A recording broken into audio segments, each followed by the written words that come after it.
One of the most confusing and painful things survivors face after leaving abuse is watching their story get twisted. Suddenly, a person who caused them harm begins telling everyone a completely different version of the events, one where they are the victim, and the survivor becomes the villain. This tactic has a name. It's called DARVO, which is an acronym that stands for Deny, Attack, and Reverse Victim and Offender. Today's question comes from someone who is struggling with exactly that. This is Survivor to Survivor. Survivor to survivor, break the silence.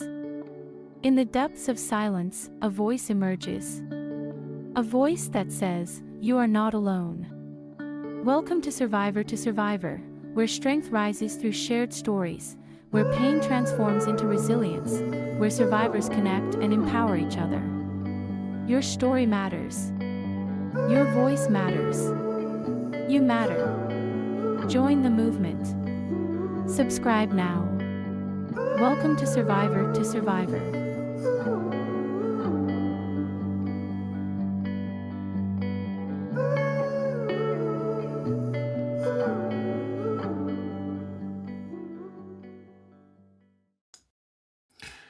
Welcome back. Well, this week's email reads, "Hi, Tara. I left my ex about 8 months ago after years of emotional and occasional physical abuse. Leaving was one of the hardest things I had ever done, but I finally reached a point where, I knew I couldn't keep living that way. What I wasn't prepared for was what happened afterwards. Almost immediately, he started telling mutual friends that I was the abusive one. He tells people that I was controlling and screaming at him all the time, and that I was the one who destroyed his mental health. Some people have stopped talking to me entirely. Others act awkward around me, like they don't know what to believe.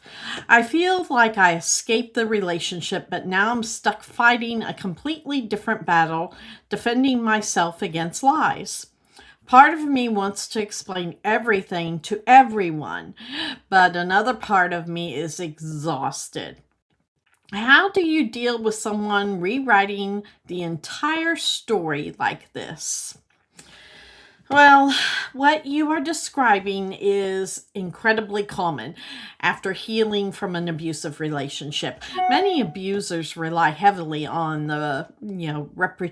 their reputation, right, management skills. So when they lose control of the person that they are abusing, they often shift their focus to controlling the narrative. And that's what we call DARVO. Deny the abuse, attack the person for speaking up, reverse the roles of victim and offender. And suddenly the person who caused the harm positions themselves as the wounded one, while the survivor becomes the supposed aggressor. So why do abusers do this, right? Because image to them matters. They need the outside world to see them as the good partner, as the misunderstood one, the one who was pushed too far. And if they make others doubt you, it allows them to avoid accountability. Okay. Here's the difficult truth many survivors face. You may not be able to control what everyone believes. Some people will accept the easier story, the one that doesn't require them to confront the uncomfortable truth about someone they know. But, the people who really do care about you, pay attention to the patterns and the character and the consistency over time. You don't have to exhaust yourself explaining your trauma to every person who questions you. Your healing matters more than winning a public argument.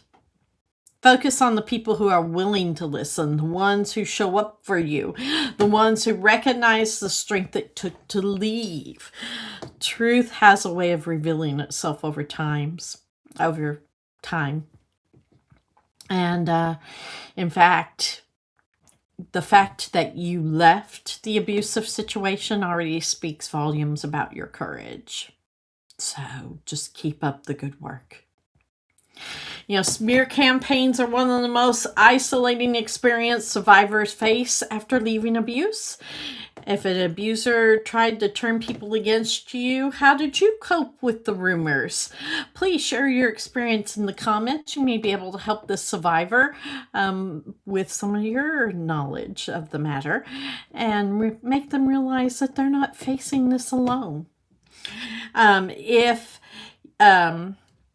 you would like to send us your questions, this is why Survivor to Survivor exists, because people willing to share that question and their experience. So if you'd like to submit your question for a future episode, email us at podcast@breakthesilencedv.org, and we will keep you anonymous.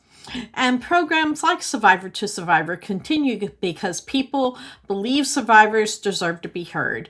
You can support our work through Walmart's Spark Good Roundup program. Visit www.walmart.com/sparkgood. Search for Break the Silence Against Domestic Violence and round up your purchase to support survivors. Even small contributions can make a meaningful difference. And we'll see you next Friday on